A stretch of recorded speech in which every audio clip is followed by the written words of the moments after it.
great writer. At the heart of all great art is an essential melancholy. They headed to the town of Wismar, 9 kilometers from Granada. Driving through the countryside, Joe dropped his guard. He told Jesus of the difficulties he was having in Madrid. I'm not having a good time, I don't know what to do because I really love this band. I just want them to put into music the ideas I'm having. Guy Stevens did the same with The Clash, and it worked. The first time we met Guy Stevens, we thought he was crazy. Look what happened. I feel like the poor Guy Stevens of 091. The road along which they were driving was that on which Lorca had been taken to his execution. This information shocked Joe. I can't believe that. This landscape is the last thing his eyes saw. Jesus had to dissuade Joe from buying shovels to dig for Lorca's remains.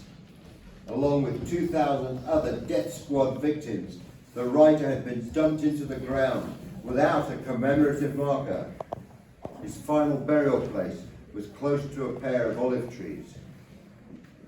When they reached the bald terrain on which Lorca was murdered, Joe immediately felt the intensity of the setting, as well as its characteristic somber mood. I can hear them, Joe suddenly whispered. I can hear the screams of the dead. He stepped over to the olive trees, sat down and remained in silence.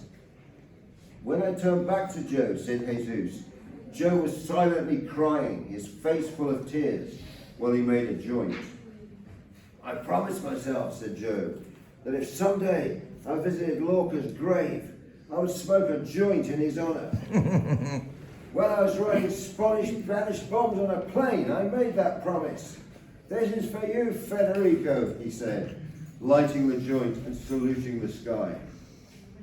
The next morning, Joe climbed into his Spanish-American car and drove for 4 hours straight to the studio in Madrid, offering the record company money out of his own pocket for further recording time, which was rejected.